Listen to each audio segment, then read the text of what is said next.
राजधानी पटना में अपराधियों ने एक बार फिर से पुलिस को बड़ी चुनौती दी है और एशिया हॉस्पिटल की डायरेक्टर डॉक्टर सुरभि राज को गोलियों से भून डाला है।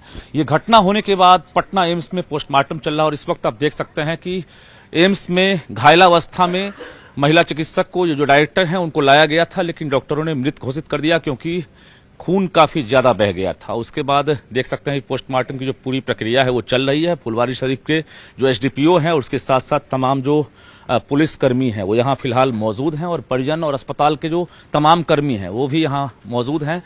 काफी दहशत वाला माहौल कहिए और जो परिजन है उन पर विपत्ति की पहाड़ टूट पड़ी है क्योंकि बड़ी घटना को अपराधियों ने अंजाम दिया है।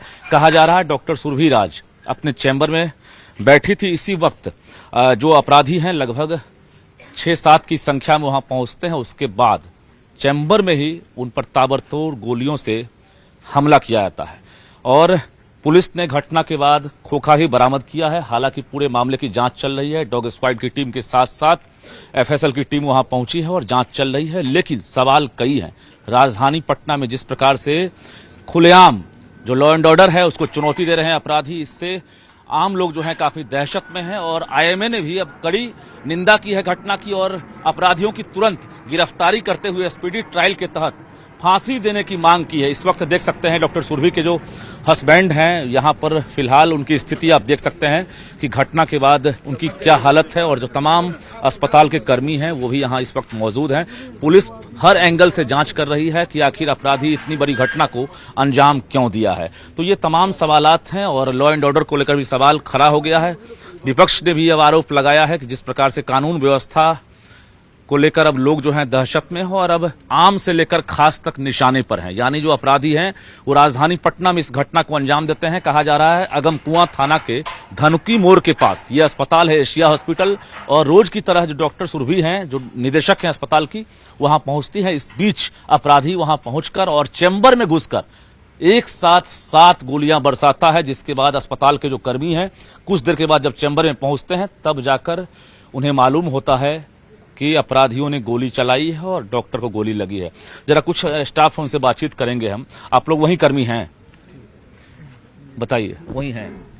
घटना के वक्त थे वहाँ? नहीं सर, घटना के वक्त नहीं थे। घटना के बाद में पता चला, इन्फॉर्मेशन आया। ड्यूटी पर थे आप? जी नहीं सर। ड्यूटी पर कौन लोग थे उस वक्त? अस्पताल में कौन लोग थे? कोई थे अस्पताल में? कोई नहीं थे। एशिया हॉस्पिटल अस्पताल में उस वक्त कौन मौजूद थे? कोई थे? देखिए यहाँ कुछ स्टाफ हैं, उनसे हम कोशिश करते हैं बात करने की कि अस्पताल में जो घटना हुई थी कब जानकारी आप लोगों को मिली?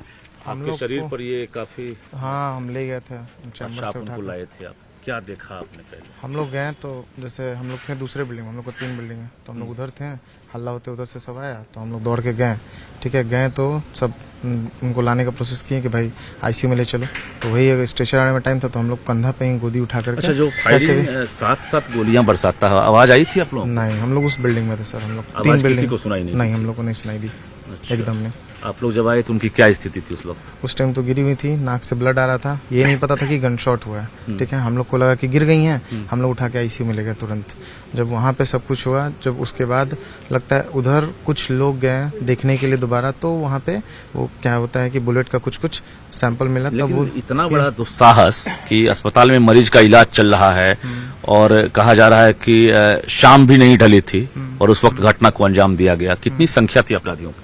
ये कैसे मैं बता सकता? कुछ अंदाजा? नहीं, कोई अंदाजा नहीं। मुझे कैसे पता? क्या चीज से थे? बाइक से थे? 4 व्हीलर से थे? कुछ आइडिया नहीं है? कुछ नहीं पता। हम लोग उधर कैमरे को आप लोगों ने तलाश किया है जो अस्पताल अभी में तो हम लोग तुरंत आ गए थे इधर। अभी पुलिस या जांच चल रही है? हाँ, चल रही है। कोई ऐसा कुछ लग रहा है इससे पहले कोई धमकी वगैरह किसी तरह की? हम लोग को क्या पता, आइडिया तो बॉस ही जानेंगे जो डायरेक्टर है। यहाँ लाने के बाद आधे घंटे के बाद मृत घोषित किया गया। लगभग 33 साल उम्र होगी इनकी। हाँ, अप्रॉक्स। क्या नाम आपका? मेरा नाम ऋतिकेश हुआ। डेजिग्नेशन क्या अस्पताल? आयुष्मान देखते हैं वहाँ। अच्छा, अस्पताल कर्मी है जी। बिल्कुल अस्पताल कर्मी है और देखिए इन्होंने हर संभव प्रयास किया है और जो कपड़े हैं इस पर ब्लड के निशान भी हैं।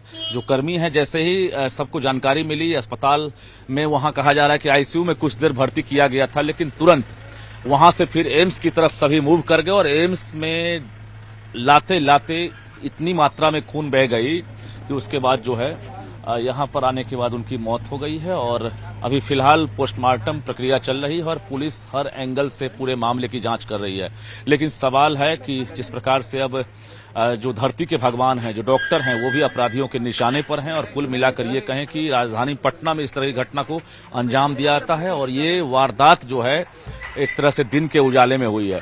तो अब देखना यह है कि पुलिसिया जांच चल रही है, डॉग स्क्वाड की टीम भी आई है, सीसीटीवी कैमरे के फुटेज भी खंगाले जा रहे हैं, कब तक अपराधियों की गिरफ्तारी होती है, क्योंकि कई राउंड वहां फायरिंग की गई है और उसके साथ साथ 6-7 की संख्या में अपराधी थे, तो कहीं न कहीं सवाल तो उठेगा ही। देखना यह है कि आखिर पटना एसएसपी हो या जो बाकी अधिकारी हैं वो क्या बयान देते हैं और पुलिसिया जांच में क्या खुलासा हो पाता है कि आखिर इतनी बड़ी घटना को अंजाम अपराधियों ने क्यों दिया।